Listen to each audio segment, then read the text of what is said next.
ప్రియాంక మృతదేహం స్వగ్రామం ఏక్లాస్పూర్కు చేరుకుంది. ప్రియాంకకు చివరిసారిగా వీడ్కోలు పలికేందుకు ప్రజలు, బంధువులు, ఫ్రెండ్స్ భారీగా తరలివచ్చారు. ప్రియాంక మరణానికి కారణమైన వారిని కఠినంగా శిక్షించాలంటూ డిమాండ్ చేస్తూ ప్లకార్డులు ప్రదర్శిస్తున్నారు. 4 కిలోమీటర్ల మేర ఈ ర్యాలీ కొనసాగబోతోంది. అంత్యక్రియలకు మంత్రి జూపల్లి, స్థానిక ఎమ్మెల్యే బండ్ల కృష్ణమోహన్ రెడ్డి హాజరవుతున్నట్లుగా తెలుస్తోంది. ఈ నెల 3వ తేదీన రాజమండ్రి ప్రసాద్ ఆదిత్య మాల్ దగ్గర జరిగిన ఘటనలో తీవ్రంగా గాయపడిన ప్రియాంక వారం రోజుల పాటు హైదరాబాద్ కిమ్స్లో చికిత్స పొందిన విషయం, మృత్యువుతో పోరాడి చివరికి తుది శ్వాస విడిచిన విషయం మనకు తెలిసిందే. జిఎస్ఎల్ మెడికల్ కాలేజ్లో పీజీ చదువుతున్నారు ప్రియాంక కేసులో మొదటి నుంచి ఆర్టీవీ అలుపెరుగని పోరాటం చేస్తూనే ఉంది. ఆర్టీవీ పోరాటంతోనే అధికార యంత్రాంగంలో కదలిక రావడం కూడా మనం చూస్తున్నాం. ఈ నేపథ్యంలో ఇప్పుడు అక్కడ భారీగా తరలి వచ్చినటువంటి ప్రజలు ప్రియాంక కుటుంబానికి న్యాయం జరగాలంటూ కోరుతున్నటువంటి పరిస్థితి కనపడుతోంది. ఇప్పటికే ప్రియాంక మృతదేహం ఆమె స్వగ్రామం ఏక్లాస్పూర్కి చేరుకుంది. కొన్ని వందల మంది చుట్టుపక్కల వాళ్ళు అందరూ తరలి వస్తున్నటువంటి పరిస్థితి కనపడుతోంది. ఒకసారి మీరు ఆ లైవ్ చూడొచ్చు.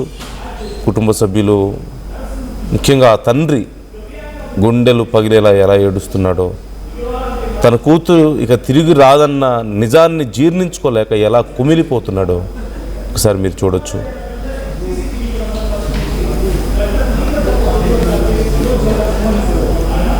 ఇప్పటికే అంతిమ సంస్కారాలకు కూడా ఏర్పాట్లు పూర్తయ్యాయి. వాళ్ళ సొంత పొలంలోనే అక్కడ పూడ్చే కార్యక్రమం చేస్తున్నట్లుగా తెలుస్తుంది.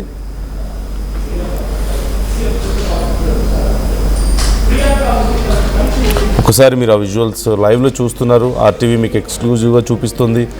ప్రియాంక ఇన్సిడెంట్ మొదటి నుంచి కూడా ఆర్టీవీ మీకు ఎక్స్క్లూజివ్గా డీటెయిల్స్ అందిస్తూనే ఉంది. అండ్ ప్రియాంక కుటుంబానికి న్యాయం జరగాలని డిమాండ్ చేస్తూనే ఉంది.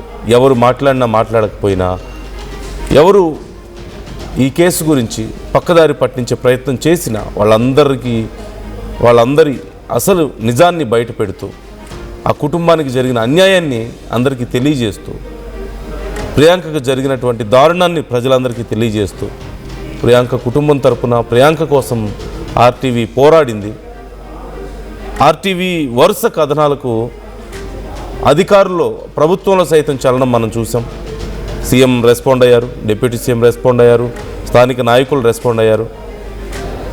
మరోవైపు ప్రియాంకని ఎవరైతే ఇంత దారుణంగా కారుతో గుద్ది ప్రియాంక ప్రాణాలు, మొదట్లో కోమాలోకి వెళ్ళింది, ఆ తర్వాత ప్రాణాలు కోల్పోయింది, ఇలాంటి పరిస్థితుల్లోకి నెట్టేసిన వాళ్ళని ఇప్పటికే పోలీసులు అదుపులోకి తీసుకున్నారు, జడ్జి ముందు ప్రవేశపెట్టారు, రిమాండ్ విధించడం జరిగింది.